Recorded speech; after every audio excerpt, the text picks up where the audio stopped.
हाय बच्चों, तो doubt counter में हमारे पास ये डाउट आया है। The time period of mass m when displaced from equilibrium position and then released for the system as shown in the figure is। तो यहां पे हमें एक स्ट्रिंग गिवन है, यहां पे एक स्प्रिंग गिवन है और यहां पे एक मास गिवन है, और हमसे पूछ रहे हैं अगर इसको यहां से खींच के छोड़ दिया जाए तो कितना टाइम पीरियड होगा ऑसिलेशन का। तो बच्चों, इसको करने का जो तरीका है वो मैं आपको बहुत अच्छे से समझाऊंगा। अगर आप बुक में भी सॉल्यूशन देखेंगे तो आपसे ये क्वेश्चन सॉल्व नहीं होगा, ये मेरी गारंटी है। लेकिन जब आप मेरा सॉल्यूशन देख लेंगे, एक्सप्लेनेशन देख लेंगे, तब आप कहेंगे कि हाँ सर, अच्छे से समझ में आया। तो आइए इस क्वेश्चन को शुरू करते हैं। इस क्वेश्चन में बेटा पुली ब्लॉक सिस्टम में जो कंस्ट्रेन मोशन होता है वो भी इन्वॉल्व है। तो पहले मैं आपको थोड़ा सा पुली ब्लॉक सिस्टम का कंस्ट्रेन मोशन समझाने की कोशिश करता हूं। देखिए होता क्या है, मान लीजिए आपके पास कुछ इस टाइप की सिचुएशन है बेटा कि आपके पास एक पुली है, ठीक है। यहां से ये स्ट्रिंग जो है वो फिक्स्ड है एक तरफ से, और दूसरी तरफ जाके ऐसे एक मास यहां पे हैंग कर रहा है, राइट। और इस पुली को हम थोड़ा डिस्टेंस x ऊपर की तरफ खींचते हैं। इस पुली को हम थोड़ा डिस्टेंस जो है x ऊपर की तरफ खींचते हैं। तो मेरा सवाल आपसे ये है कि क्या ये वाली स्ट्रिंग का जो पॉइंट है ये मूव करेगा क्या ऊपर? ये तो मूव नहीं करेगा, है ना, क्योंकि ये तो यहां पे फिक्स्ड है। लेकिन ये जो ब्लॉक है ये ऊपर जाएगा। तो सवाल ये है बेटा कि ये ब्लॉक कितना ऊपर जाएगा। आंसर है this block will go 2x upwards. अब इसका एक शॉर्ट ट्रिक भी है और एक समझने का तरीका भी है। समझने का तरीका यह है कि पुली के ऊपर जाने से तो ये x ऊपर गया ही गया, x ऊपर गया ही गया, लेकिन जब पुली ऊपर जाएगी ना तो ये स्ट्रिंग x नीचे की तरफ खींचेगी, है ना। पुली ऊपर चली गई तो ये स्ट्रिंग ऐसे खींचेगी, स्ट्रिंग ऐसे खींचेगी तो ये ब्लॉक को x ऊपर खींच लेगी, उस वजह से 2x आ जाएगा। लेकिन इससे बेहतर तरीका मैं आपको बताता हूं जिससे आप तुरंत 2x फाइंड आउट कर लेंगे। क्या तरीका है सर वो? देखो बेटा, अगर ये पुली का डिस्प्लेसमेंट है x पुली, मान लो यहां पे एक ब्लॉक होता xa, इसका डिस्प्लेसमेंट xa, इसका डिस्प्लेसमेंट होता बेटा xb, तो इनके बीच में रिलेशन होता है x पुली बराबर xa plus xb divided by 2। ये आप याद रखिए, ठीक है। अब यहां पे अप्लाई करिए बेटा, तो हम लिखेंगे x पुली बराबर xa plus xb divided by 2। हम देखेंगे ये जो xa है ये 0 है क्योंकि ये फिक्स्ड है ना, ये फिक्स्ड है तो ये 0 है, ठीक है ना। x पुली जो है वो x के बराबर गिवन है। पुली कितना ऊपर जा रहा है? x ऊपर जा रहा है। xa कितना हो गया? 0 हो गया। xb कितना हो गया ये मुझे नहीं पता है अभी, है ना, ये नहीं पता है। 2x आएगा बट देखते हैं कैसे आएगा, उसको मैं xb लिख रहा हूं, ठीक है। तो ये मैंने लिख लिया xb डिवाइडेड बाई 2। सॉल्व करो बेटा, xb आ जाएगा 2x, ठीक है। यानी कि अगर एक साइड मूव कर सकता है और एक साइड फिक्स्ड है, एक साइड फिक्स्ड है और आप पुली को x ले जाते हो तो ये एक्चुअली 2x ऊपर जाता है। इस क्वेश्चन में भी बच्चों कुछ ऐसा ही हो रहा है। ये वाली साइड आप देखोगे अगर, तो ये फिक्स्ड है। अगर आप कहो तो मैं एक अलग डायग्राम बना दूं यहां पे, इफ यू वांट, या फिर क्लियरली दिख रहा होगा ना, दिख रहा होगा मेरे ख्याल से। तो देखो ये वाली साइड आपकी फिक्स्ड है, ये मूव नहीं कर सकती, है ना, यहां पे ये फिक्स्ड है। लेकिन ये स्प्रिंग तो मूव कर सकता है बेटा, मतलब स्प्रिंग कैन एलोंगेट, है ना, एंड कंप्रेस। तो सोचो अगर मैं इस मास को L लेंथ नीचे ले जाता हूं, L लेंथ नीचे ले जाता हूं, तो बताओ स्प्रिंग में कितने का एक्सटेंशन आएगा? 2L का, है ना, 2L का आएगा अकॉर्डिंग टू दिस थ्योरी, ठीक है। एक साइड फिक्स्ड, एक साइड मूव कर रहा है और पुली मूव कर रही है x से, तो ये जो फ्री वाला साइड है बेटा वो 2x मूव करेगा, राइट। Everyone understood? तो ये अभी क्वेश्चन की शुरुआत हुई है। ये क्वेश्चन बहुत बढ़िया है। This is combination of Newton's laws of motion and your SHM। बहुत तगड़ा क्वेश्चन है, ठीक है। तो यहां तक आपको समझ में आ गया बेटा, ये पुली वाला पार्ट आपको क्लियर है ना? यस, बहुत बढ़िया।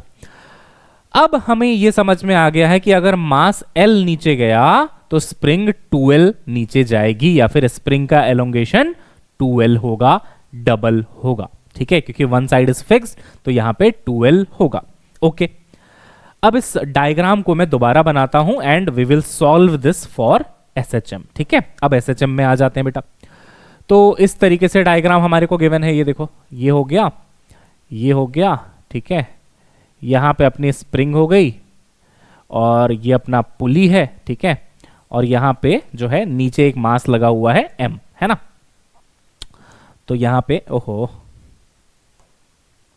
ये क्या हो रहा है, कोई बात नहीं, हाँ यहां पे एक मास लगा हुआ है m, ठीक है। अब मेरी बात को ध्यान से सुनिएगा, हो सकता है इस क्वेश्चन का सॉल्यूशन थोड़ा सा लंबा हो क्योंकि मुझे बहुत कुछ समझाना पड़ रहा है, बट अगर आप इसको 2 बार देख लेंगे आपको पूरा डाउट आपका क्लियर हो जाएगा और इस टाइप के सवाल आप कर पाएंगे। जब मैं एसएचएम पढ़ा रहा था तो इस टाइप के स्प्रिंग वाले क्वेश्चन को करने का तरीका मैंने सिखाया था। पहले हम इक्विलिब्रियम कंडीशन लिखते हैं, पहले हम इक्विलिब्रियम कंडीशन लिखते हैं, उसके बाद x से डिस्प्लेस कराते हैं और फिर से इक्वेशन लिखते हैं, ठीक है। तो दोनों कंडीशन मैं यहां पे आपको लिख के दिखाता हूं। इक्विलिब्रियम में क्या होगा, मान लो जैसे ही तुमने इस मास को लगाया बेटा, वैसे ही ये मास पुली को L लेंथ नीचे ले आया, मान लेते हैं, ठीक है, L लेंथ नीचे ले आया। तो अगर ये L का स्टैटिक एलोंगेशन है तो स्प्रिंग ऑलरेडी कितना खिंची हुई होगी। अगर ये मास लगाने से ये पुली L नीचे आई है तो स्प्रिंग 2L नीचे आ चुकी है। तो जो स्प्रिंग फोर्स लगा रही होगी वो लगा रही होगी K इंटू एक्स, एक्स यानी कि एलोंगेशन, तो K इंटू 2L, है ना। मास L नीचे आया, मास ने पुली को L नीचे लाया तो स्प्रिंग जो है वो 2L नीचे आया, राइट। तो स्प्रिंग कितना फोर्स लगाएगी, स्प्रिंग लगाएगी K into x, x is the elongation, तो K इंटू 2L। तो अगर मैं इक्विलिब्रियम कंडीशन लिखता हूं फॉर द पुली तो देखिए क्या होगा, ये मैंने पुली का फ्री बॉडी डायग्राम बनाया, यहां से नीचे लगेगा बच्चों mg, ठीक है, यहां से लगेगा बच्चों मान लो टेंशन T, ये टेंशन T हो गया, और आपको पता होगा दोनों साइड टेंशन बराबर लगता है, पुली में दोनों साइड का टेंशन बराबर होता है, ठीक है ना। तो यहां का फोर्स भी T, यहां का फोर्स भी T, and this T is equal to this spring force. और क्या है यहां पे स्प्रिंग फोर्स ही तो है ना। तो यानी कि T की वैल्यू हो गई आपकी 2KL, है ना, T की वैल्यू आ गई आपकी 2KL। तो ये वाला T भी कितना हो जाएगा बेटा, 2KL, 2KL, है ना। ये वाला T भी कितना हो जाएगा, 2KL, क्योंकि दोनों साइड का टेंशन बराबर होता है। तो अगर स्प्रिंग ने लगाया है 2KL तो इधर भी लगेगा आपका 2KL। अब देखो नीचे mg और ऊपर 2 बार 2KL, इधर भी 2KL, इधर भी 2KL, तो आप लिखेंगे mg बराबर 2KL प्लस 2KL यानी कि 4KL। ये है बेटा इक्विलिब्रियम की कंडीशन। अभी एसएचएम स्टार्ट नहीं हुआ है, अभी ये सब कुछ रेस्ट पे है। इक्विलिब्रियम मतलब रेस्ट, है ना, तो अभी चीजें रेस्ट पे हैं, आराम से पड़ी हुई हैं, राइट, बहुत बढ़िया। अब हम क्या करेंगे बेटा, इस मास को x डिस्टेंस नीचे खींचेंगे, है ना, x डिस्टेंस नीचे खींचेंगे, x डिस्टेंस खींच के छोड़ देंगे। तो सोचो जब आप x डिस्टेंस नीचे खींचोगे तो स्प्रिंग कितना खिंच जाएगी, 2x। ये आप जानते हैं ऑलरेडी, है ना, कि अगर ये x नीचे आएगा तो स्प्रिंग 2x नीचे आएगी। तो स्प्रिंग कहती है भाई साहब तुमने तो अत्याचार कर दिया मेरे ऊपर, पहले ही मैं 2L खींची हुई हूं, तुम मुझे 2x और खींच रहे हो। तो अब जो स्प्रिंग का फोर्स आएगा बेटा वो आ जाएगा K इंटू 2L, तो पहले था ही, उसमें 2x और जुड़ गया क्योंकि आप x नीचे ले गए हैं, है ना, क्योंकि आप x नीचे ले गए हैं, बहुत बढ़िया।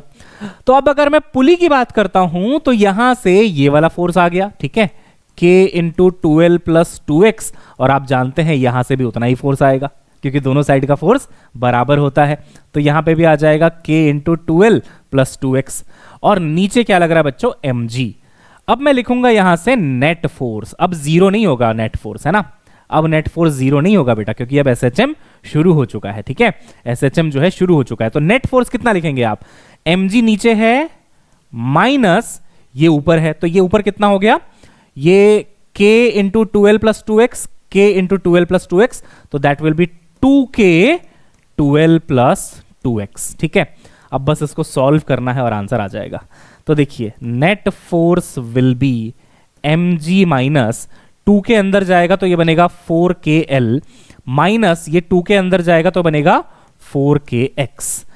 अब देखो बेटा यहां से क्या कहता है ये कि mg और 4kl तो बराबर हैं। अरे बाप रे, तो mg और 4kl तो कैंसिल हो गए, तो बचा क्या भाई, नेट फोर्स बराबर -4kx।